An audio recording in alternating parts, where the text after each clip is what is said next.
السلام عليكم، ازيكم؟ عاملين ايه؟ اخباركم ايه؟ وحشتوني قوي من الفيديو اللي فات. النهارده بقى جاي اعمل لكم ايه؟ اختراع ليلى. الناس كلها عاملين يعني بيعملوا بقى ايه حاجات كده، يعني ما اقولكوش. فانا جيت النهارده ان شاء الله عملت لكم حاجه، يعني حاجه حلوه وحاجه جميله وحاجه سهله وبسيطه، بس مكلفه شويتين تلاتة.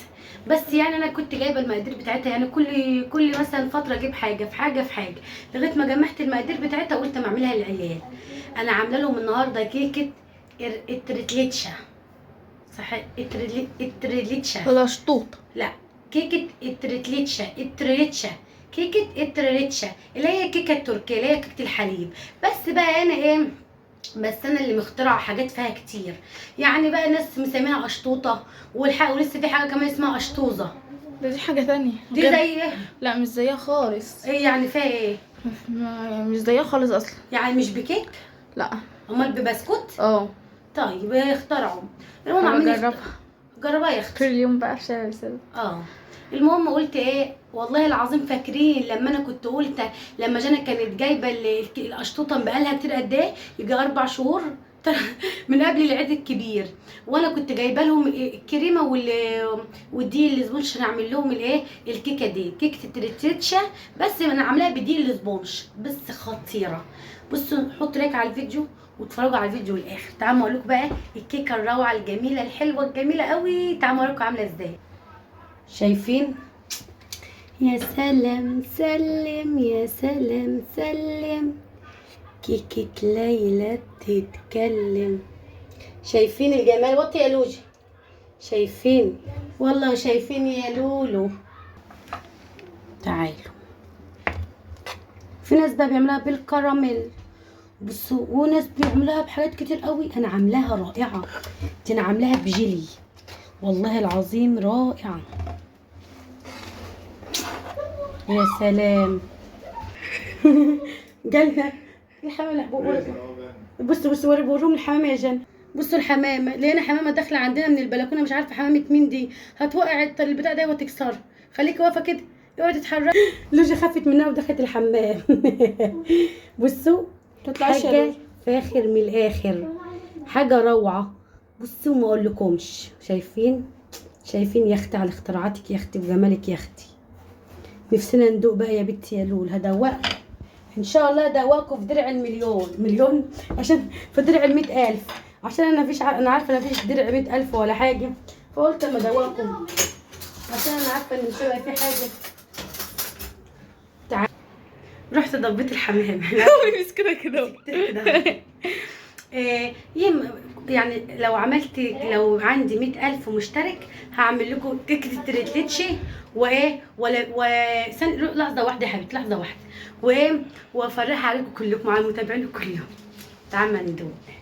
هي طبعا متغرقه ومسقيه كده بالجيلي. بسم الله. الحقيقة. امم بدنا الحقيقة. روعه. سنانه. مش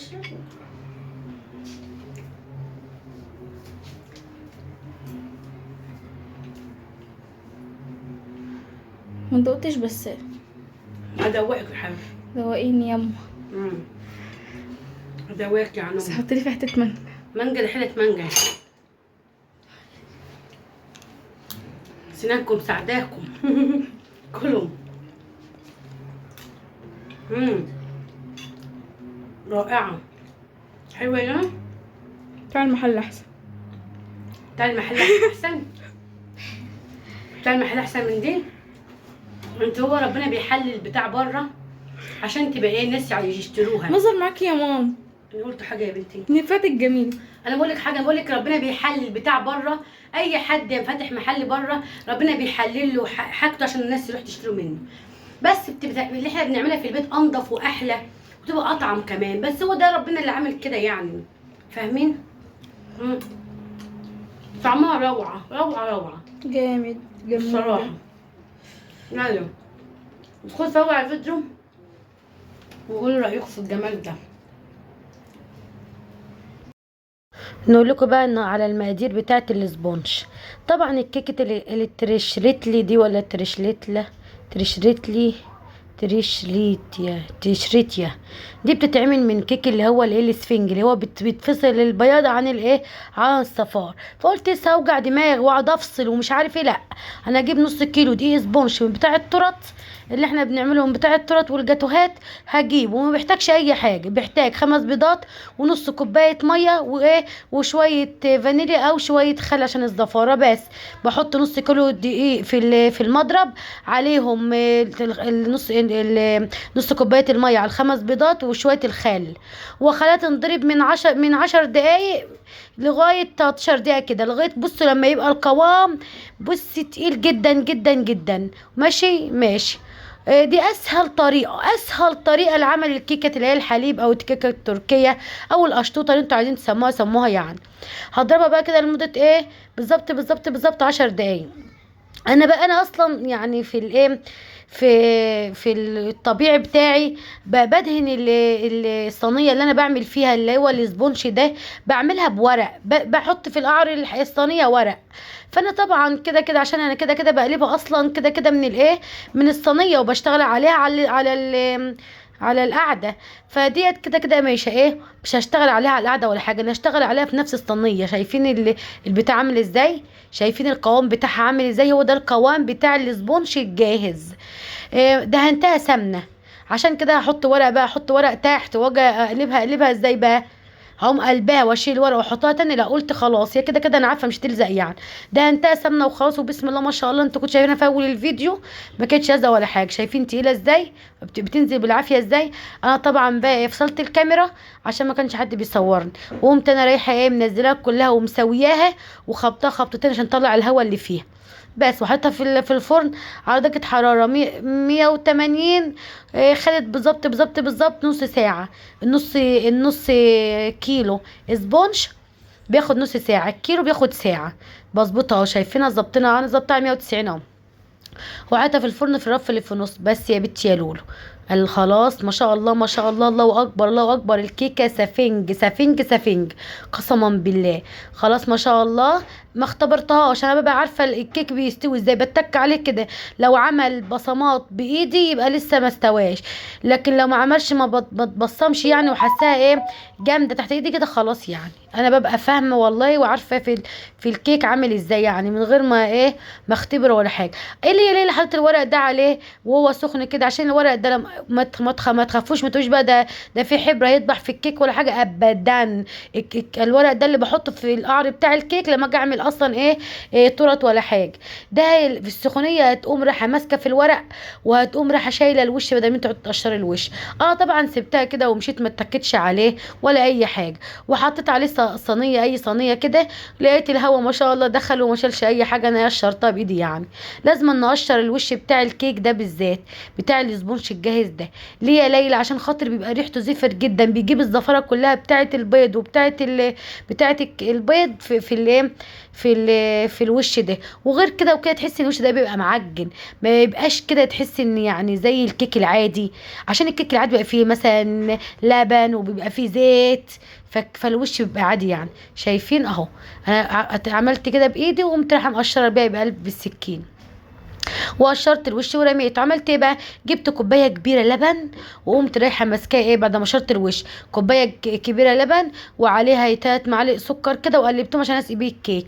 هو المفروض كان عايز كيك عايز لبن اكتر، بس احنا الصراحه ما بحبهاش تبقى اللي هي تحس ان عامله زي ايه، زي ام علي كده، تحس ان ملغوصه كده وزغ ايه، تحس ان هي اسمها ايه، تحس ان هي كده مبشننه كده مبشننه، تحس ان هي عامله زي ايوه استنى، زي ما يكون جايبين العيش الفينو وحاطينه في لبن وبتغطوه في اللبن كده وبتاكلوه. ما بحبهاش كده الصراحه يعني. لما جانا جابت القشطه قبل كده ما حبتهاش، عشان هي بتبقى تحس ان عامله زي الفينو كده ومحطوط في لبن. انا سقيتها في الوسط، حاجه وسط وحاجه حلوه، عشان لا تبقى طريه قوي ولا ناشفه قوي. ماشي. جبت دلوقتي ميه متلجه، كنت حاطه الميه دي في التلاجة في الفريزر، الكوبايه دي، وقمت رايحه مصايبه حاطط ميه كوبايه ونص ميه، عليها يجي 3 معالق 4 معالق سكر، ودوبتهم الاول عشان اعمل الكريم شانتيه. وجبت 8 كيلو كريم شانتيه بدون سكر من عند بتاع الحلويات دي، مستلزمات الحيوان من عند العطار. وقلت اما اعمل بقى الكريم شانتيه. عاوزه بقى اعمل الجيلي، قمت جايبه كوبايه ميه سخنه بتغلي عليها الجيلي اللي هو المانجا، وقمت حاطه عليها كوبايه ميه ساقعه وسبتهم لغايه ما الايه ما الكريم الشانتيه اتعمل وكل حاجه اهو. وانا كنت شاريه مانجايه النهارده ب 15 جنيه، 600 جرام والله، عشان خاطر اعمل لكم الايه الكيكه ديت، عشان ولادي كان نفسها فيها من زمان وعملتها له. شايفين القوام بتاع الكريمه؟ انا عايزاه قوام تقيل جدا، عشان لما اجي احط عليه المانجا واحط عليه اللي اسمه الجيلي ما تشربهاش. وبسم الله ما شاء الله شربتها برضو. ليه بقى يا ليلى؟ علشان المفروض ما يبقاش فيه تنفس. يعني انت المفروض اقوم رايحه حاطه الكيكه ديت بالكريمه في الفريزر شويه كتار. ليه؟ على ما تمسك خالص، عشان لما اجي احط عليها الجيلي ما يشربهاش. انا كنت مستعجله قوي الصراحه، كنت خارجه، فقلت ايه عارفين الخرم الصغنن ده، كل البتاع شربه الجيلي. والله انا بقول لكم الصراحه، المفروض ما بقاش فيه ما بين الكيك وما بين الكريم الشانتيه اي نقطه هواء او اي تنفس او اي خرم ولا حاجه، عشان طبعا انتوا عارفين الكيك بيشرب كل حاجه.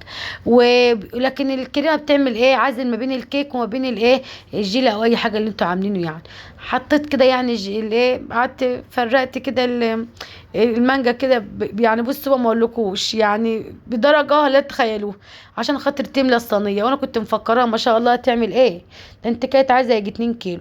لما تيجوا بقى تصبوا من الجيلي ما تصبوش كده في حته واحده، علشان ما تعملش صب في قلب الكريم الشانتيه ويخرم الكريم الشانتيه كده ويقعد في الكيكه.